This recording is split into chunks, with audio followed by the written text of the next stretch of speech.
A teraz chciałem zaprosić do wygłoszenia referatu przez panią profesor Nives Gomez, która jest pracownikiem naukowym Universitat Vilanova w Madrycie w Hiszpanii.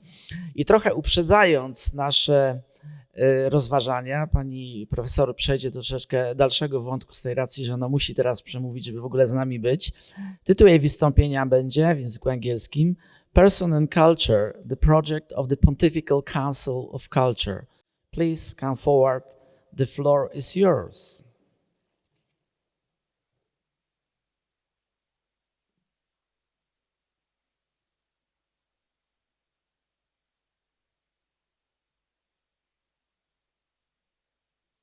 Dzień dobry. Bardzo się cieszę, że tu jestem. Kocham Polskę. And now in English. My Polish knowledge is just the Duolingo app for now. Good morning. I am very happy to be here with you. I love Poland, the homeland of my admired St. John Paul II. He became a pope the same year as I was born. So he was the pope in my childhood and youth. I had the possibility to be in the World Youth Day in 1997 in Paris, 2000 in Rome, and his last, 2002, in Toronto, Canada. Thank you very much to Professor Holub for the organization of this philosophical conference on Karol Wojtyła. Thanks to the institutions that organized this meeting, Collegium Wojtylianum, Uniwersytet Papieski Jana Pawła II w Krakowie, and Instytut Dialogu Międzykulturowego. Thanks also to Professor Juan Manuel Burgos for inviting me to present a paper today. We share admirations for Karol Wojtyła that we spread in the Master Karol Wojtyła, John Paul II, a program offered by the Spanish Association of Personalism. I'm going to speak today about the topic on person of culture and culture, with a special mention to the Pontifical Council of Culture, because there is a guiding line in Karol Wojtyła's whole life in his attention to culture. First of one, Wojtyła, professor of ethics at the Catholic University in Lublin. It is well known that Karol Wojtyła was a man interested in all aspects of culture. His extraordinary academic results in the secondary school and his first year at the Jagiellonian University, his participation in the Rhapsodic Theatre, his innovation in the university pastoral care, and his encounters with families in the Środowisko movement are good examples of this. Participants in the latter, as George Weigel recalls in his well-documented biography on John Paul II, Witness of Hope, said that he was open to talk about anything from Polish poetry to jazz. All the cultural topics were interesting to him. It was this interest in all aspects of culture focused on the human being which led him to teach ethics when he was a young priest at the Catholic University of Lublin, an oasis of thought in a sea of communism, as has been well shown in the film Karol, a man who became Pope, like we can see here in a very nice frame. There was a pub of the so-called Lublin School and of a whole project to renew Polish culture, which aimed to bridge the gap between faith and different areas of knowledge, distanced from the thought of the modern age. Second one, I want to speak a little bit about the meetings at the Archbishop House here in Krakow. Once appointed Archbishop of Krakow, the philosopher Wojtyła didn't fail to pay attention to all aspects of culture, offering intellectual encounters in his residence, open to teachers, writers, and artists of this wonderful city. It is remarkable the attention paid in this period to the science, which in the second half of the 20th century were experiencing a huge development. And March 3rd, and the most long part of my presentation will be the Pontifical Council of Culture. Plato defined the philosopher as the friend of looking, to look at reality, to look at the human being, to look at oneself without egocentrism.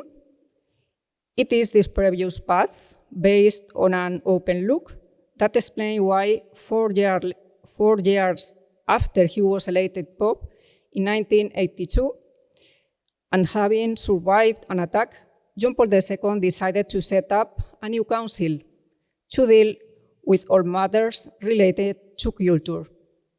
It will involve significant Catholic intellectuals in relation to the different cultures in order to support the intention of the Holy Father to make the gospel understandable in all peoples of the earth.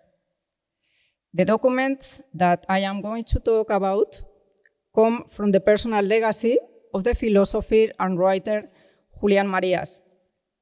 The first Spanish-speaking member to be admitted in the Pontifical Council of Culture, who stayed at this institution for 10 years, until the 5th centenary of the discovery and beginning of the evangelization of America, celebrated in 1992. Marías himself had not only been a committed thinker in his native Spain, but he had also developed an intense activity as a teacher and lecturer in both North and South America. This legacy has recently been donated by the philosopher's family to the Complutense University in Madrid, the same that Cardinal Cisneros founded in 1499. In Alcalá de Henares, and in recent times, at the beginning of the 20th century, has been the center of another philosophical school, the School of Madrid, focused in José Ortega y Gasset and a group of philosophers, among them the same Julián Marías. So this is the first time that these documents are studied. What I will present, therefore, is a vision of the Pontifical Council for Culture from the inside. Here, we can see a photo of both philosophers in one of the sessions.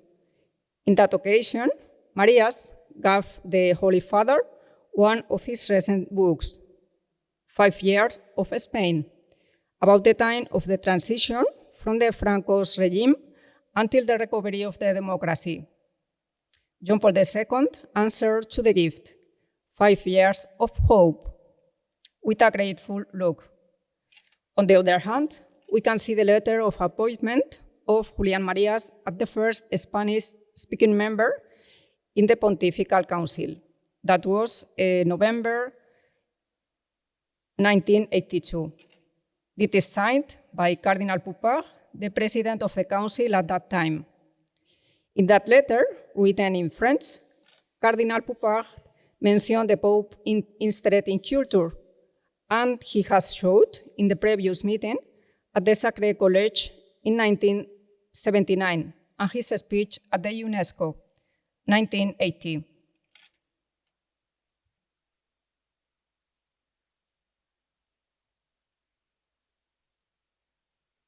Which were the goals of the Pontifical Council of Culture?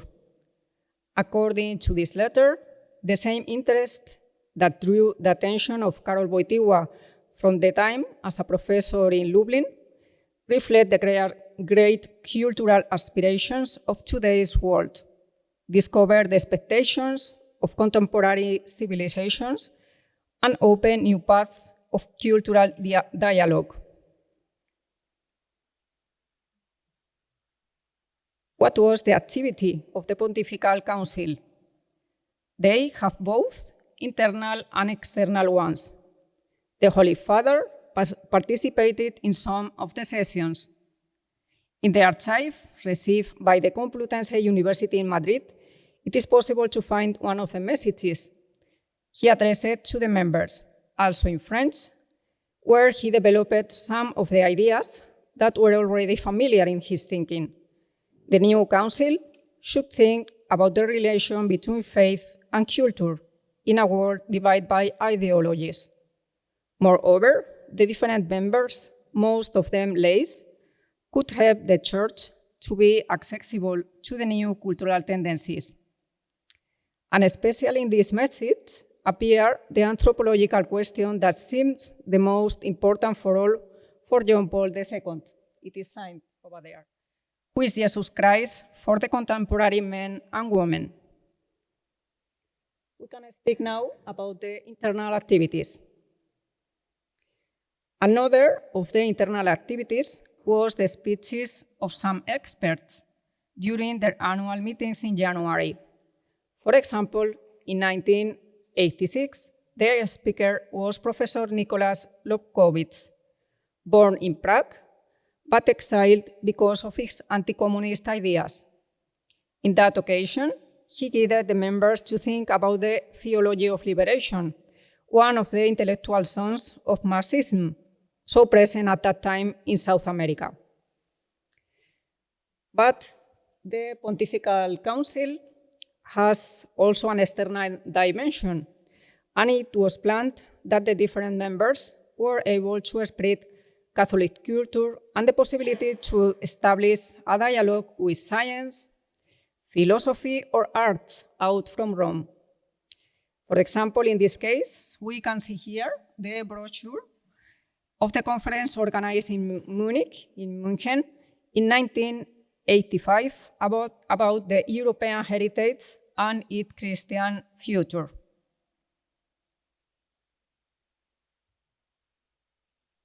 We can speak a little bit about these external activities.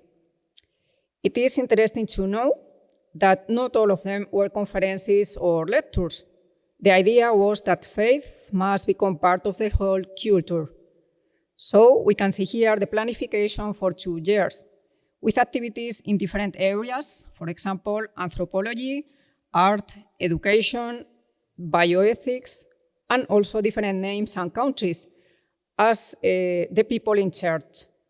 In the case of Poland, we can see here, the first member was Professor Jacek Bosniakowski, writer and professor of history of art at the Catholic University of Lublin, and director of Znak Publications. Another interesting point, speaking of external actions, was the possibility to translate books.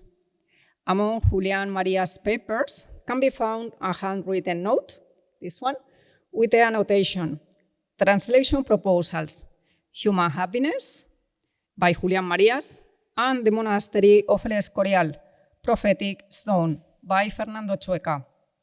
The first one is a philosophical book about this topic, in which the Spanish philosopher offers a new perspective about it from the Orteganian metaphysics of human life, which goes forward than the Aristotelian point of view about happiness.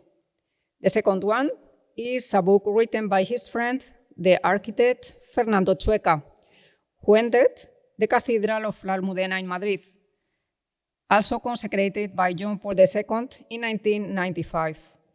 In this book, Fernando Chueca explains the spiritual and cultural significance of this place, built by the King Philip II in the 16th century, after the Trento Council.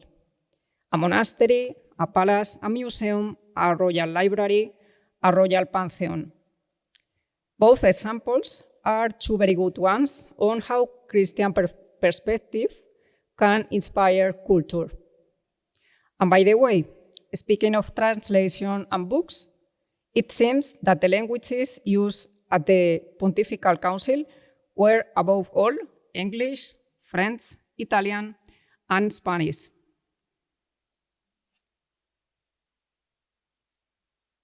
For example, this document is written in Spanish. It is probably a paper that Marias himself presented in some moment around 1983. Which were the topics in the sessions? The variety of members and the original idea of John Paul II lead to a main reflection on the Catholic culture. For example, in this note of work, we can find some main lines in relation with the Hispanic culture. There is a social heterogeneity, but a cultural homogeneity that remains nowadays. From the Spanish philosopher's point of view, and in relation with his experience in Spain and the whole South America, Catholicism is a vehicle to transmit a very complex culture with a philosophy and a theology within, even when the people who live in that culture aren't aware of it. In this paper, we can also find the idea of how can be recovered the prestige of the high culture of Christian inspiration and the role that the arts play in that recovery, especially liturgy, music, and architecture.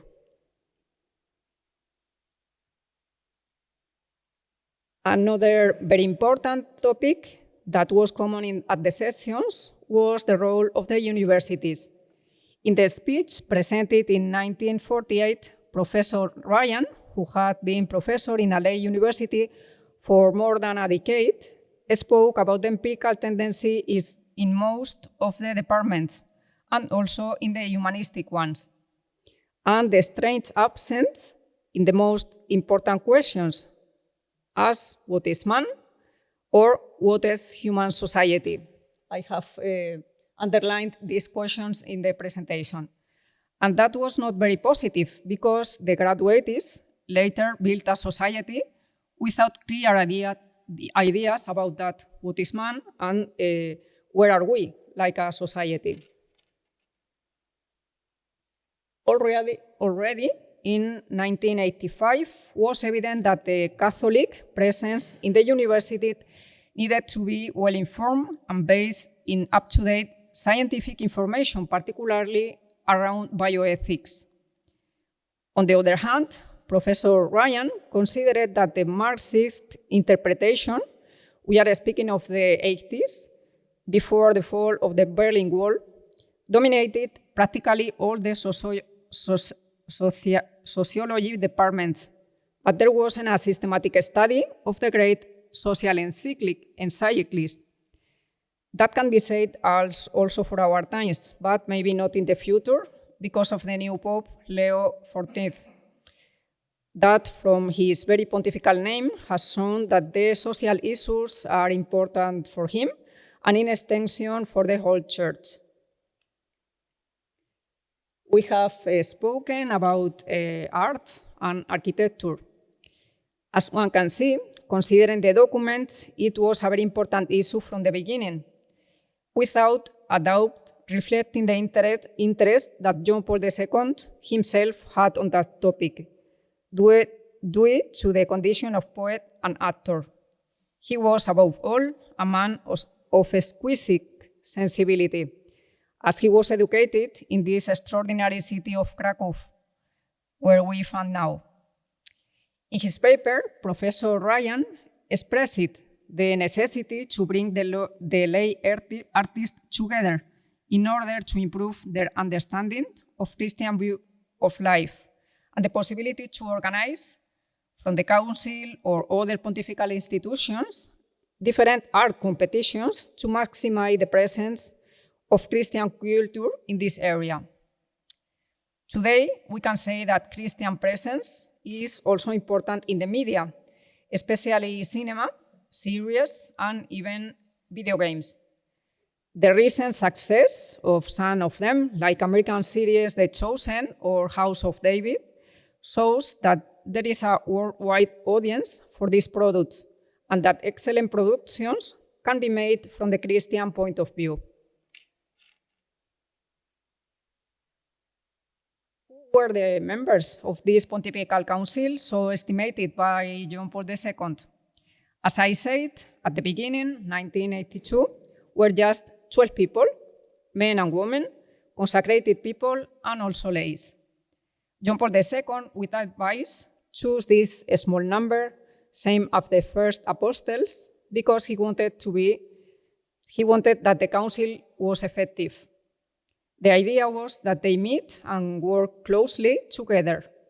In the following years, the number of members increased, but it seems that all of them were specifically wanted by the Pope. Here we can see the list of members in 1985. 14.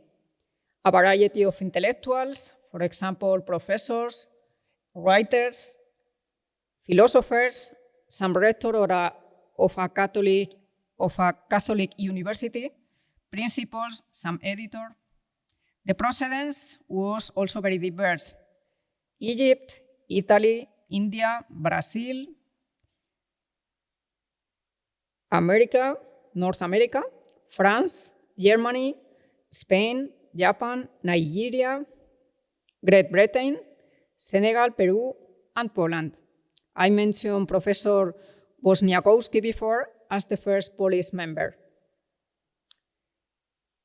In order to finish my presentation, I want to mention the publication that split all the activities of the Pontifical Council of Culture, Church and Cultures. This is the Spanish version of number 2, and we can see the explanation on the first page about its goals. In the first place, to be an effective instrument of information, and in the second place, a way of relation and dialogue. In the index can be seen the important sections: the European Declaration about Cultural Objective, selection of text, conferences and meetings, brief news, reviews, etc. In this precise one,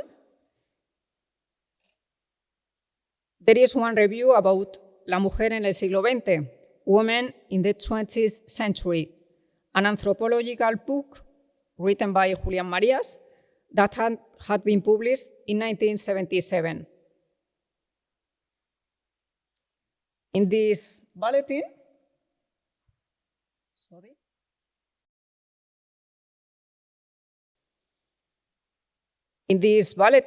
is contained a message of John Paul II in Social Communication Day with the title Faith, Culture and Mass Media. It is certainly a message to journalists, but it is really significant because, once more, philosopher Karol Wojtyła was beaten in this message. He focused all the message in person, because person is the core of culture. He assured first of all that there is a deep relationship between faith, culture, and mass media for the future of our civilization. Secondly, he said that culture is a relational and social dimension of the human existence, because faith and culture are called to meet. And the most striking of all, he gave some concrete messages to the journalists, producers, conductors, or publicists that remain fully relevant nowadays. For example, he writes in this message, "Don't give a distorted image of the human being. Give more space to the transcendence, because it makes the human more human. And don't corrupt the society, and much less young people." We started speaking about how Karol Wojtyła was a man passionate about the human being and the integral culture, and in his participation at the Rhapsodian Theatre, teaching at the university, or later in the cultural meetings as an archbishop. This passion was multiplied with the project of the Pontifical Council of Culture and the support of his members. Dziękuję bardzo za uwagę. Thank you so much for your attention.